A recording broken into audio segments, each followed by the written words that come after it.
Monseigneur, vous avez souhaité que soient réunis aujourd'hui les catéchistes de notre diocèse afin qu'ils puissent s'exprimer, avec l'aide de l'Esprit Saint, sur la question posée au cours du synode « Quelle communauté paroissiale pour aujourd'hui ?»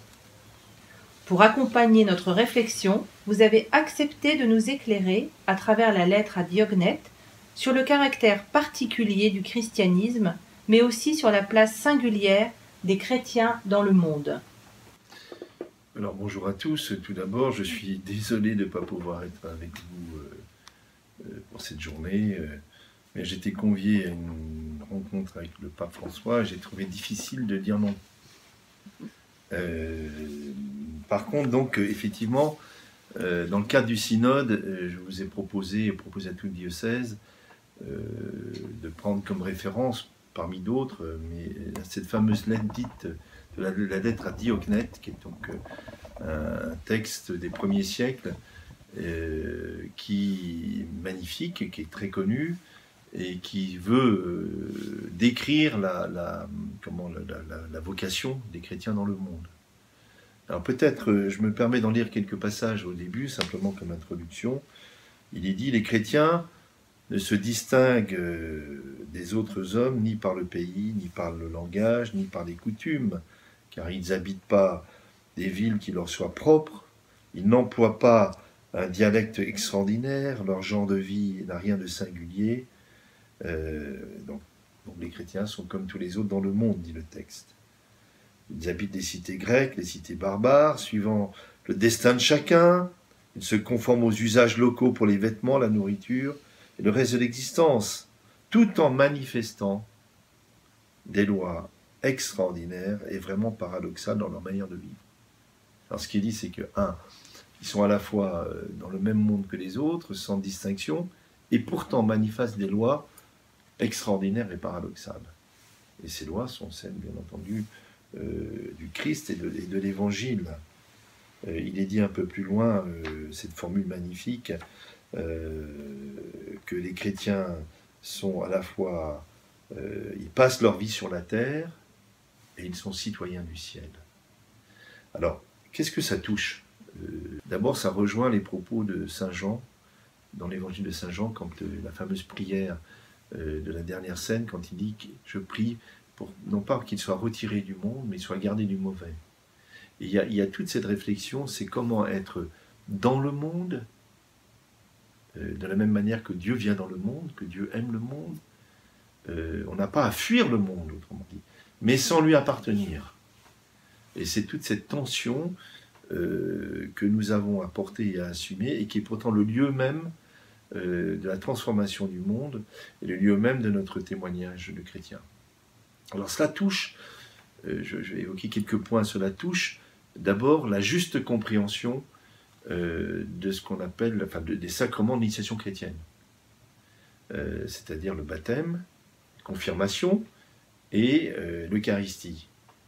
Et parfois, je vois bien, les gens me disent « Ah bah oui, c'est le baptême, la première communion, la confirmation. » En fait, l'ordre traditionnel, l'ordre fondamental des sacrements, c'est baptême, confirmation, et pas seulement la première communion, comme si on avait passé un examen, on l'a réussi, très bien. La vraie question, c'est la participation à l'Eucharistie de manière habituelle et dans laquelle on communie. Et donc c'est un enjeu, vous voyez bien, déjà même sur la catéchèse. Je pense que parfois le langage que nous employons induit des ambiguïtés. Alors je sais bien qu'on dit se préparer à la première Eucharistie, c'est déjà plus juste, mais la question c'est comment permettre et faire comprendre que nous vivons de l'Eucharistie. Alors à propos des sacrements d'initiation chrétienne, je me permets de rappeler, c'est les sacrements d'initiation chrétienne, c'est pas une socialisation chrétienne, comme j'ai parfois entendu dire. Alors on insiste beaucoup, en étant baptisé, on intègre la communauté chrétienne. C'est vrai, mais en fait les sacrements d'initiation chrétienne, les trois, c'est le don de la vie de Dieu. C'est la vie de Dieu en nous. Nous sommes constitués fils et filles de Dieu. Nous recevons et nous vivons de la vie divine. Donc c'est un don, c'est pas d'abord quelque chose à acquérir à la suite d'un effort.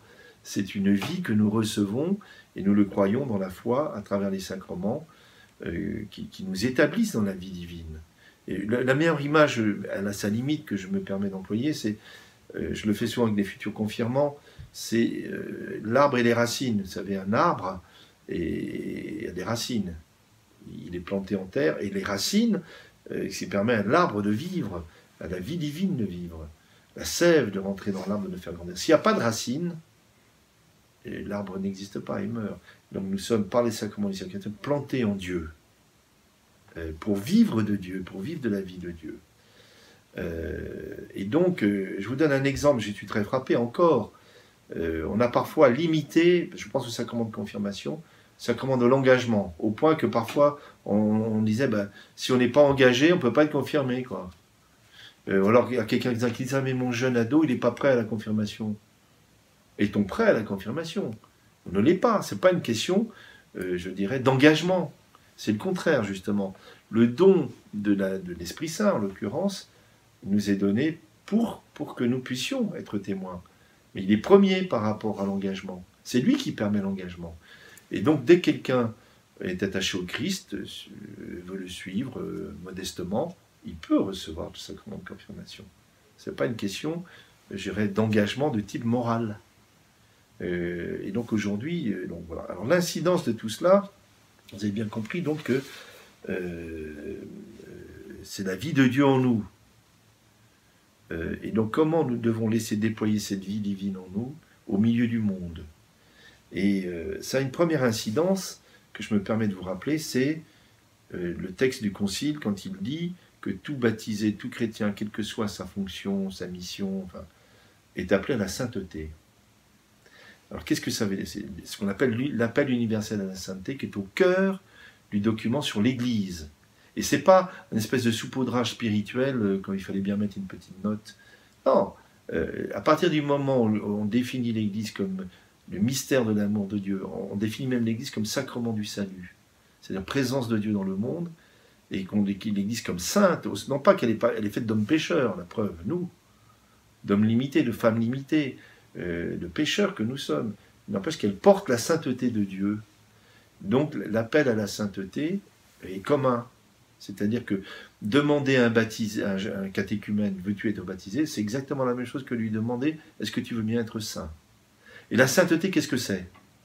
Souvent nous pensons à la sainteté, vous savez, c'est comme une échelle, avec des degrés, alors on monte l'échelle, dans le meilleur des cas, on franchit le premier barreau, puis on se dit, mais comment ils ont fait les autres pour monter jusqu'en haut? J'y arriverai jamais, ce qui est vrai d'ailleurs.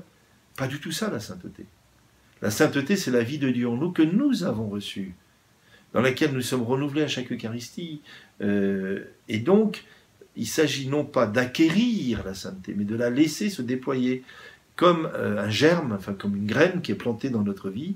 Et notre travail, c'est pas de la faire grandir, c'est de dégager le terrain, si je peux dire, pour qu'elle puisse pousser et d'être gardée en communion avec le Seigneur, de telle manière qu'elle se développe en nous.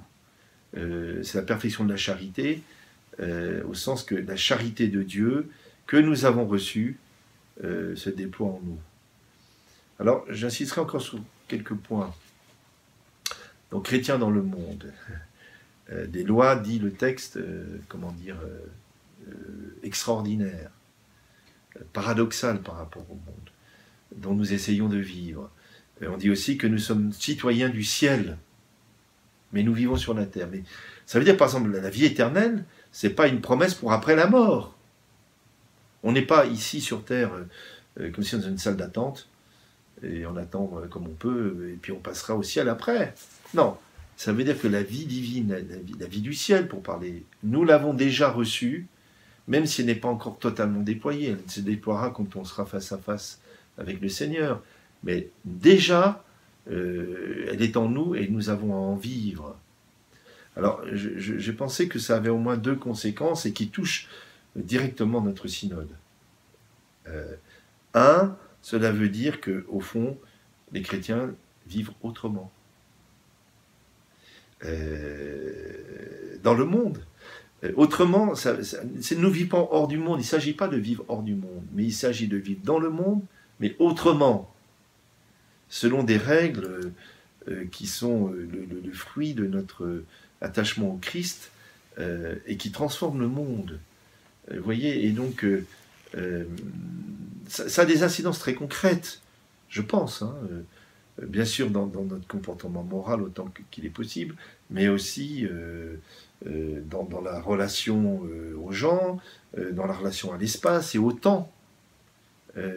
Si nous allons à la messe de dimanche, c'est pas simplement parce qu'il faut aller à la messe de dimanche.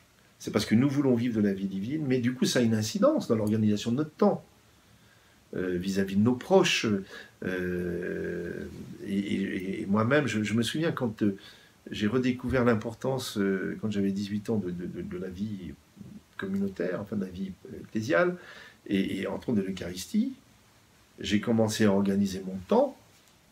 Même si la messe, j'étais dans un petit village, il fallait parfois prendre une demi-heure de voiture pour y aller, je prenais une demi-heure de voiture. J'organisais mon temps et mes vacances en fonction de l'heure de la messe du dimanche. Et ça a une incidence très forte, en fait, dans le rapport aux autres. L'autre point sur lequel j'insisterai, donc, il s'agit de vivre autrement dans le monde. C'est ce que nous dit cette lettre. Et l'autre chose, je pense aussi, ça induit une culture de la sortie missionnaire, ou de la relation. Comment dire, le but, le danger pour nous tous, vous savez, c'est de vivre en bocal. C'est de penser la vie de l'Église simplement un interne. Alors que la question, c'est comment nous rayonnons l'Évangile dans le monde et comment nous mettons en relation, puisque Dieu est relation. Le Seigneur vient dans le monde, il entre en relation avec les gens, et donc c'est une culture de la relation, de la sortie missionnaire, pour reprendre les mots propres au Saint-Père. Aussi sur la question du témoignage dans le monde, j'ai en mémoire un propos du pape Jean-Paul II, que je vous confie, mais qui m'est revenu dans des lectures récentes. C'était lors des Journées mondiales de la jeunesse à Rome, je ne me souviens plus l'année exactement. En tout cas, dans un de ses discours, à la fin, il a fait référence à Catherine de Sienne. Et dans cette référence, il reprend Catherine de Sienne qui dit « Si vous êtes ce que vous devez être, alors vous mettrez le feu au monde. » Donc il s'agit pour nous d'être ce que nous devons être, ou d'être ce que nous sommes, fondamentalement. Et si nous sommes ce que nous sommes, donc nous portons du fruit.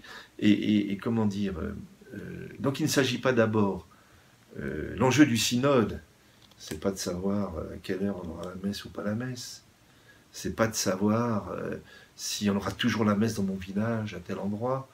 C'est pas ça, l'enjeu est ailleurs. L'enjeu est comment nous allons nous aider les uns les autres à ce que la vie du Christ se déploie en nous.